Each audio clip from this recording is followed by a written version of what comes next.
Everyone, you're watching Future Scale, and I'm your host, Mo. On the show, we're going to break down real growth strategies from operators and founders, expose hidden operational bottlenecks, and give you an inside look at how successful leaders are actually thinking about scale today.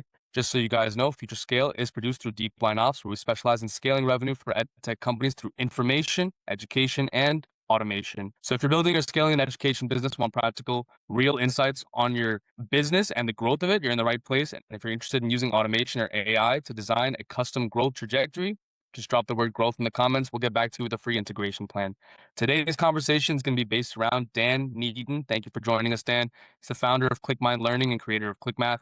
Dan has spent over 4 decades teaching math across middle school, high school, college, university. Over time, he saw how the one-size-fits-all math teaching methodology just doesn't work. I'm sure a lot of people that's been through the schooling system can relate. So instead of complaining, he built a solution. ClickMath is basically a mastery-based adaptive learning platform designed to meet students where they actually are, not just a curriculum that assumes where they should be. His work is centered on how people really learn, really getting outcomes from the work that they put in, and a lot of data-driven infrastructure in there to close the learning gaps and build the confidence in the students. So today, thank you for joining us, Dan. Welcome to the show. Glad to be here, Mo. Thank you for having me on. Yes. Okay. So we'll just jump right into the first question.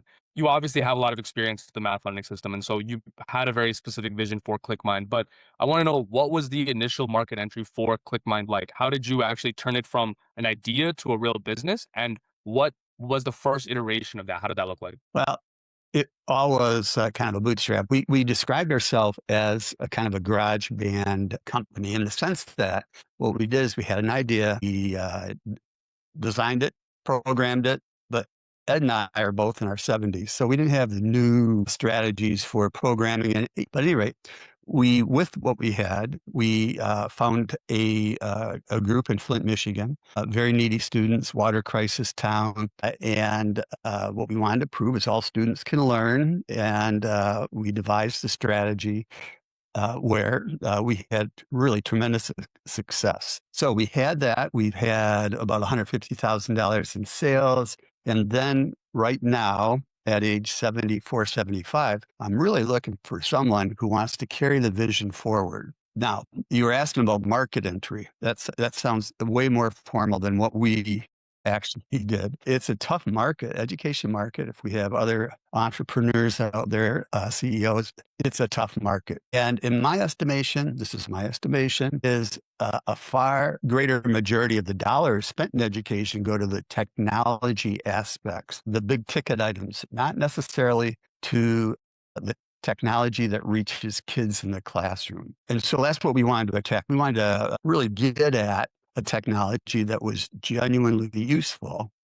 And I'm going off script a little bit because of course, I have so much I want to say, but let me leave that as the answer to your first question. Okay. Okay. I mean, that makes a lot of sense. You kind of just saw a gap in where dollars were being spent in education, and you were like, well, we should spend the dollars on a technology that actually is directly impacting students. But I want to know, what did your first client look like? What did it look like getting this off the ground? Well, the first client was in Flint, Michigan, a teacher who during the pandemic needed online materials. So we were kindred spirits. He started it and his kids loved it. And this was in the real elementary design parts. And he was the only teacher that showed progress in the testing after the pandemic. But with that, we spread out into Flint through the Chamber of Commerce, after school programs. People anywhere will say, yes, our kids need better math education outcomes. And in Flint, Michigan, the whole idea of creating a better educated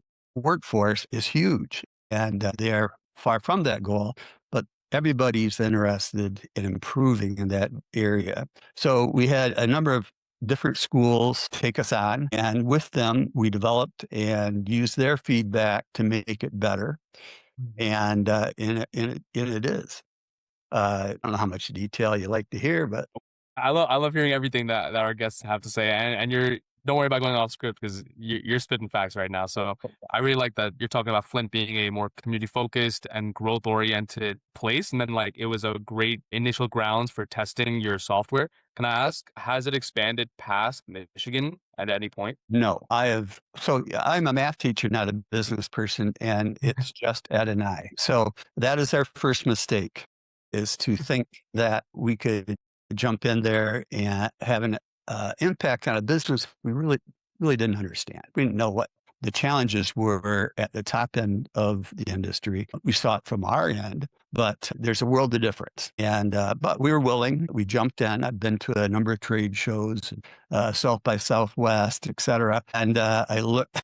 One other founder came up and said, I found that this is not the place to spend your money when you start. And he says, you'll get so much more out of it by just talking with people, coming to these shows and going to different companies and talking with people.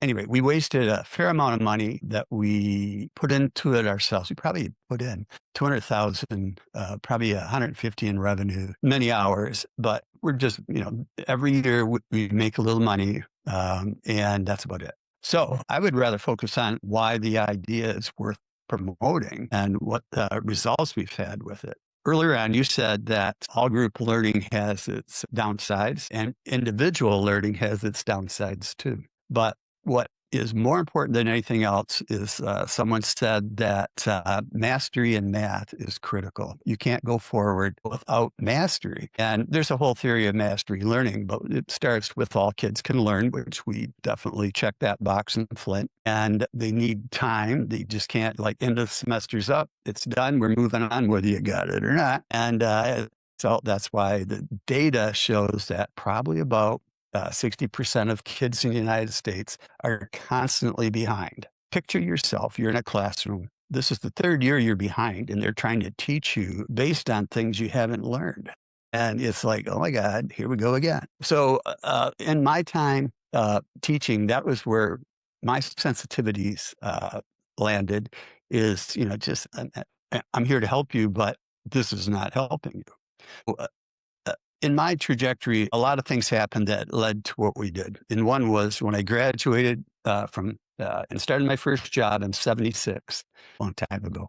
And the school I was in was being scrutinized, I guess, by the Department of Justice for de facto segregation. So they decided they're going to have a school with no tracking.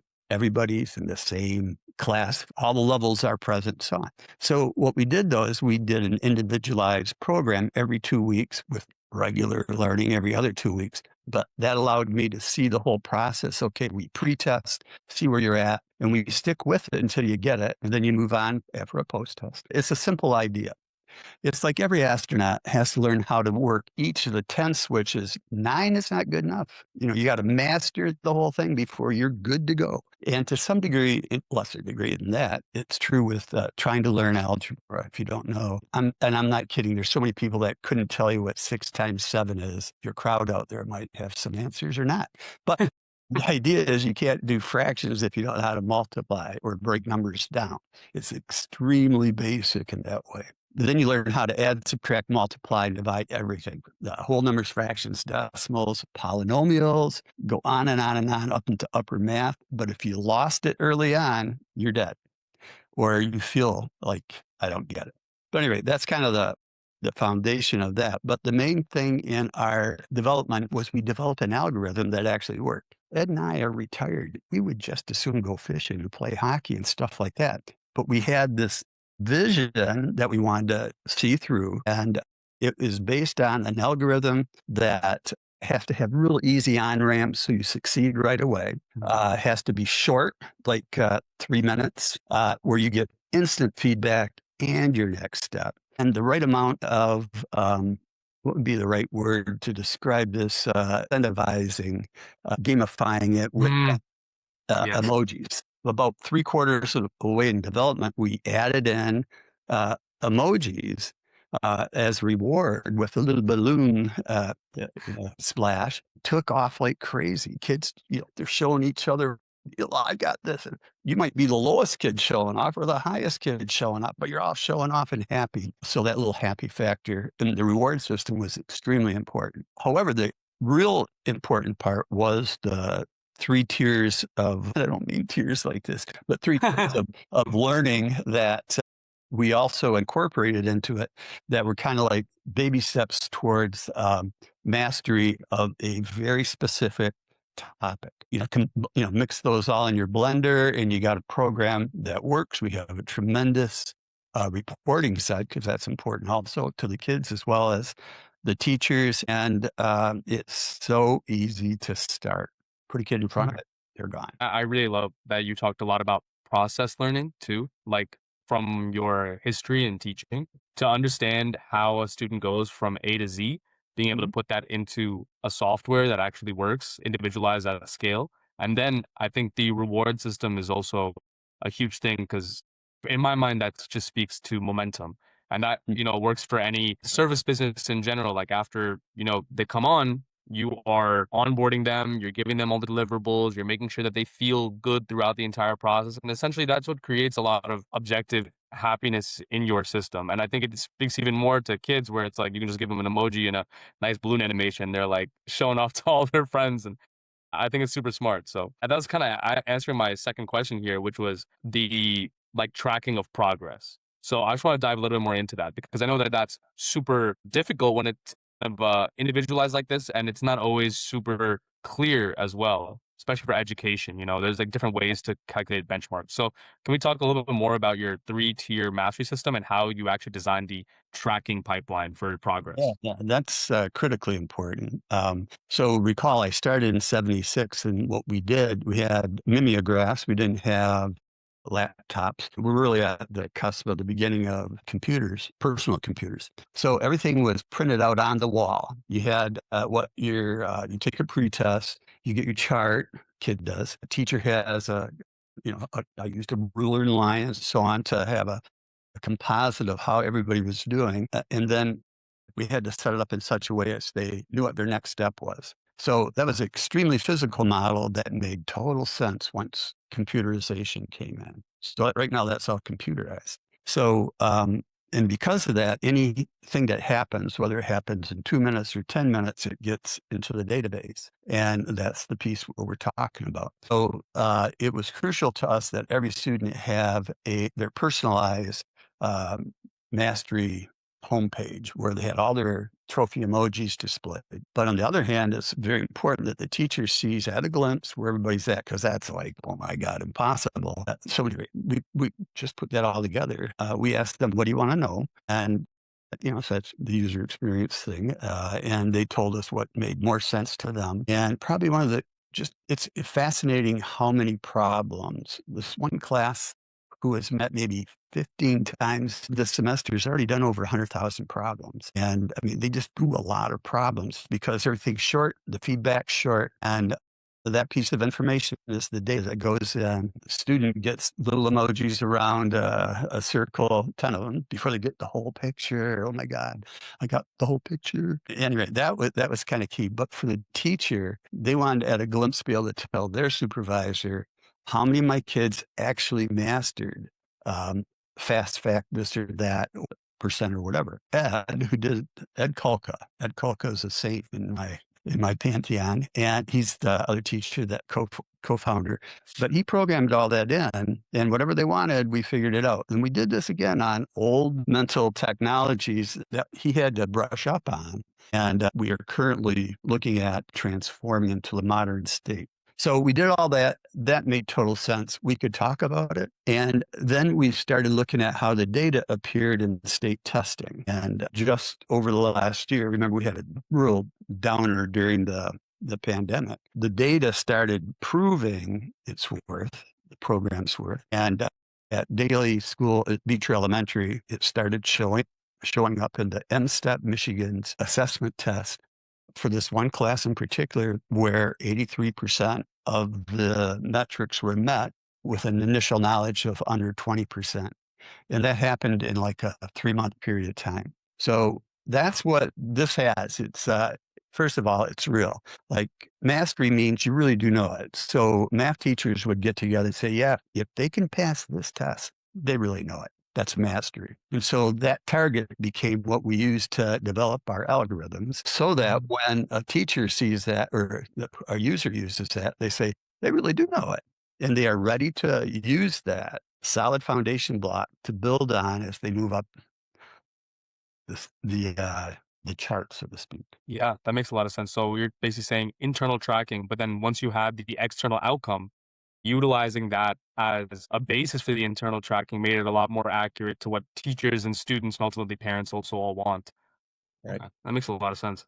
Another thing I Mhm. would interrupt you with is Please do, please. the way state testing goes is kids go to school, take a test maybe in April, May, and the results are revealed in Michigan, at least, in September. So if you're trying to plan based on your success or failure of the previous year, I mean, you're already started with kids. It's just, I was going to say stupid.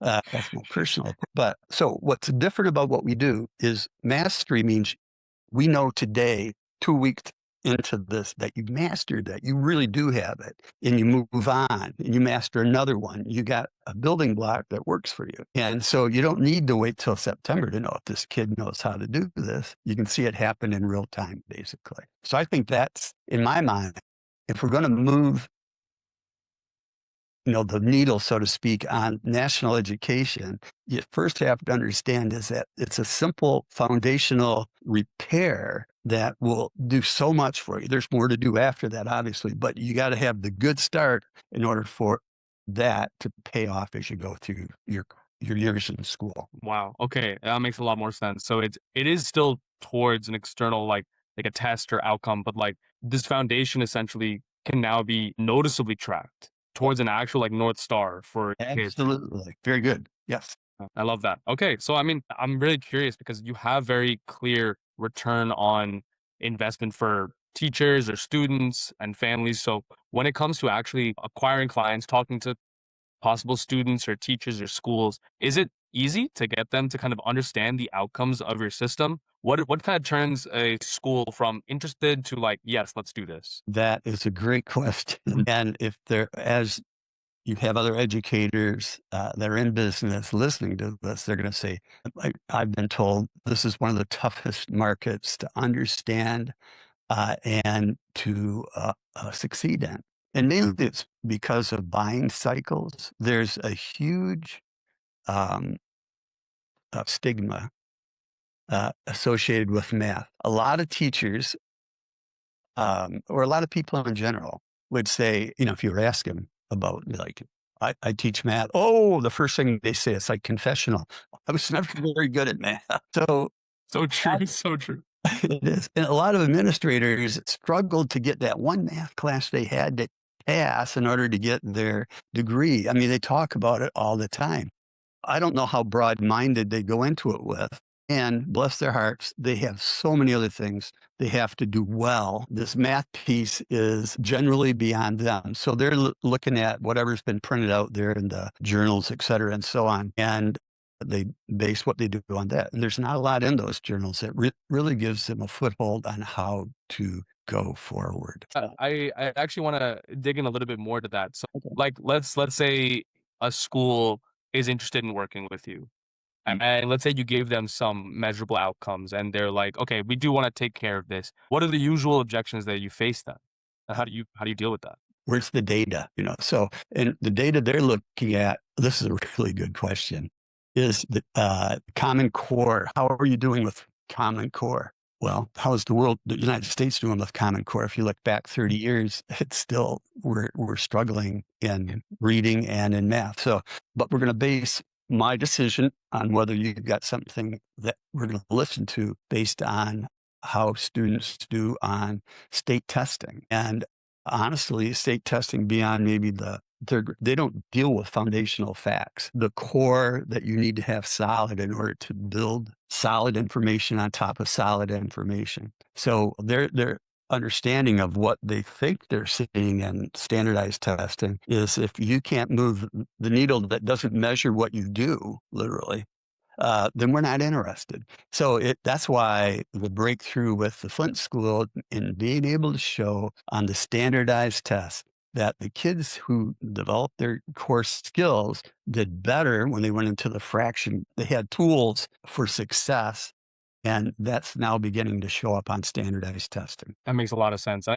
And we talked about it earlier, but like the external outcomes is usually what helps a lot of bigger organizations, schools, universities even just be like, okay, this actually works in the real world. So it makes a lot of sense. I would love to know now, like more so on the types of clients you have. Where are they coming from? More accurately, what is also your best type of client? Like, is it schools? Do you work better with just individual families and students? I will pause as I answer that question. We've done better with schools, and it's really difficult for in our economy, like in Flint, for instance, where's the money? So we were able to expand through a grant from the Community Foundation of Greater Flint, and that allowed us to give our programs free to community centers, so after school programs. And Mm, that's where they use that. And that then led to also another grant where three of the charter schools in the area used our program, and we had really good results with them instantly. But when it came to them having to pay for it, they wouldn't find the money or didn't find the money. They loved the freebie, they would use it.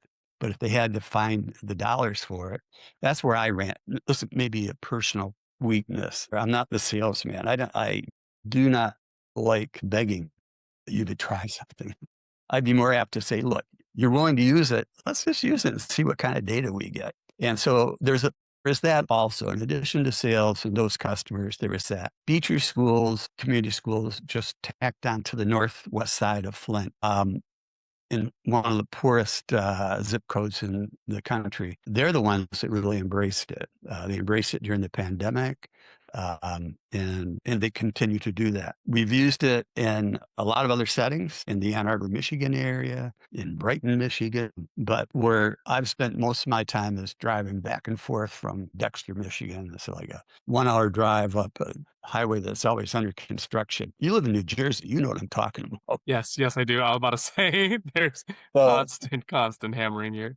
jug handles comes to mind. But anyway, the idea of I spent a lot of time dedicated to that group. I also have a couple of mentoring groups, and they love it. Partly because if you call, I answer right away, and so my support has always been, if not in a couple hours, within 24 hours. So that gives them confidence. Here you are.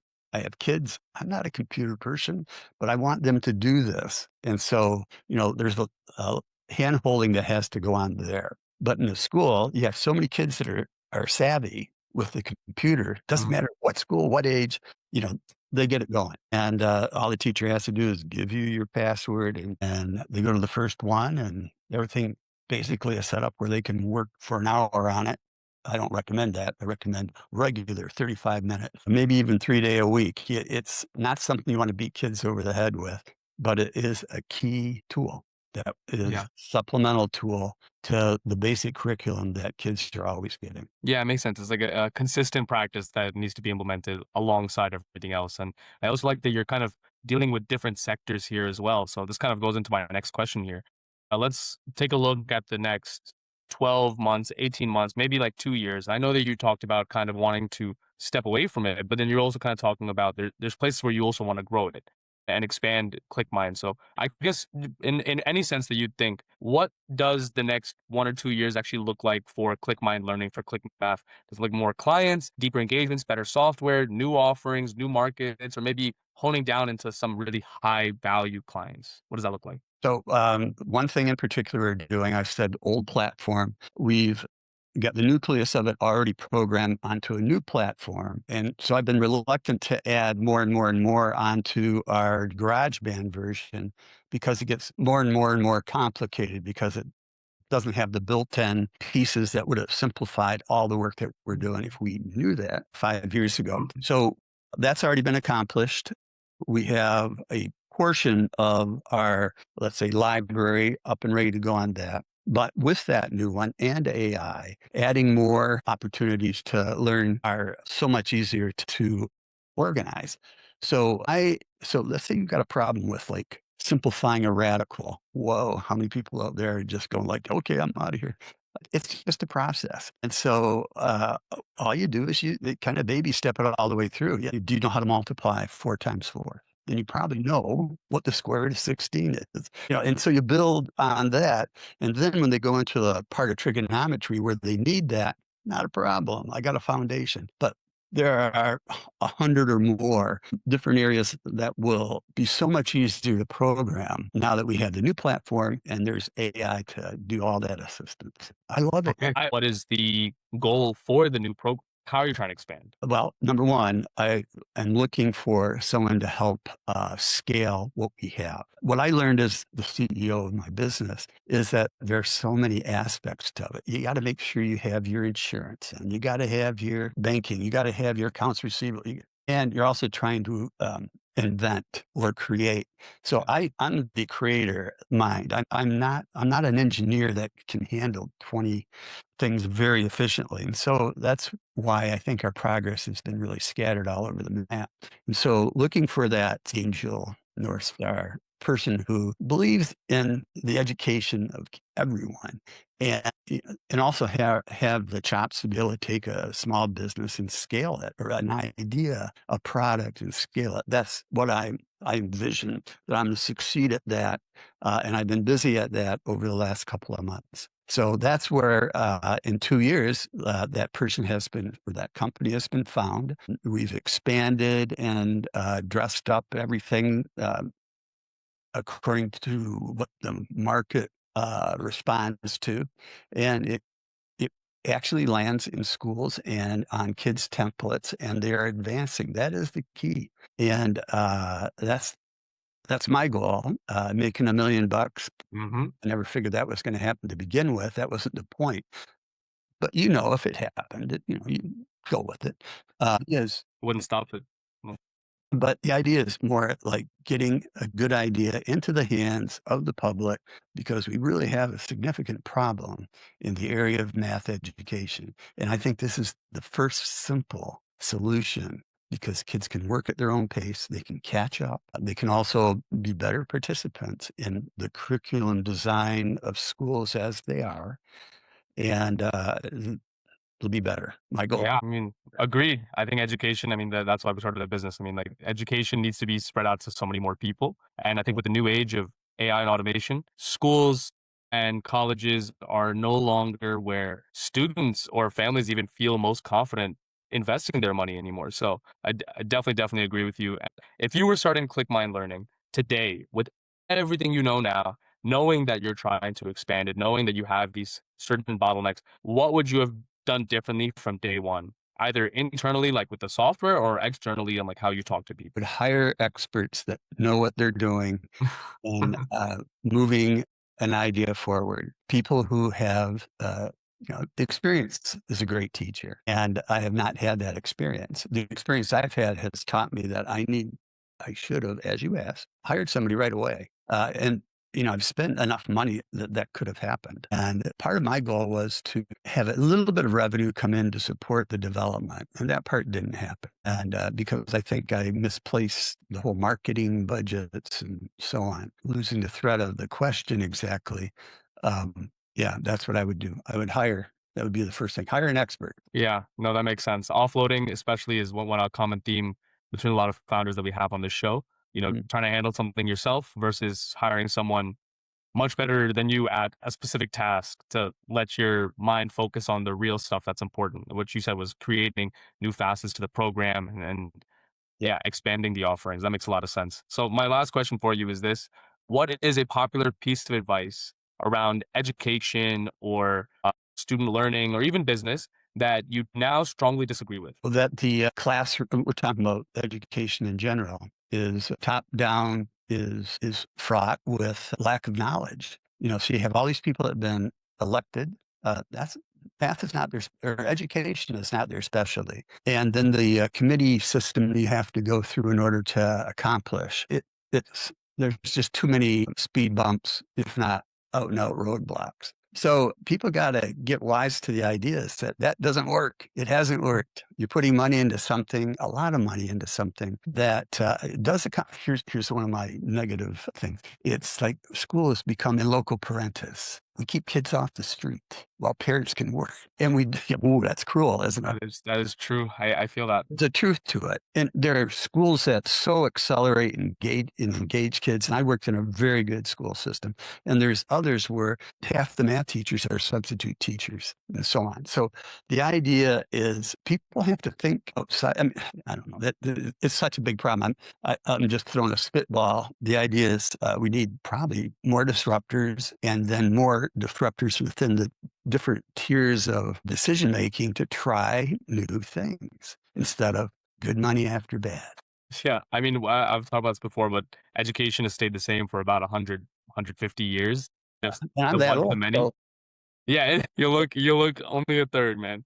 So it's definitely something that I also have experienced a lot. That the slow moving industry of schooling at all levels, even like in college and university, where private universities have so much more funding, but then the issue is kind of still the same, like no personalized structure and no personalized progress tracking. Just yeah, it can leave a lot of students in the wayside. That's why a lot of people drop out of college, especially. Okay, so that was just amazing. Thank you so much for all the information you gave us. I want to also just give you a little bit of time to drop your socials, new programs, maybe any new launches. Like, take the time to tell our audience where they can find you and where they can see what you're doing. all right. Well, verbally, clickmindlearning.com is our webpage. And I'm in Dexter, Michigan, near Ann Arbor. And the best way to reach me is Dan at clickmindlearning.com. And I'd be happy to share in what other people are thinking and doing because that's how you get ideas. All right. Well, thank you, Dan. Thank you for sharing everything. And I'm sure people will be finding you at ClickMind Learning. Guys, do a little couple weeks at the platform. I'm sure you're probably going to get some better foundation in math. I'm almost sure of it. So Yeah. thank you everyone for watching. Tune into And the Mo, next episode of Future. thank you, Mo. You're a great person to talk with about it. I didn't Wow, quite I really appreciate that. interviewed, but conversation was good. Thank you so much. Thank you so much, man. I really do appreciate that. I try my best to make everyone feel welcome and ask some great questions. So, yeah, thank you everybody for watching. Thank you, Dan, for being on the show. And tune in next time for another episode of Future Scale.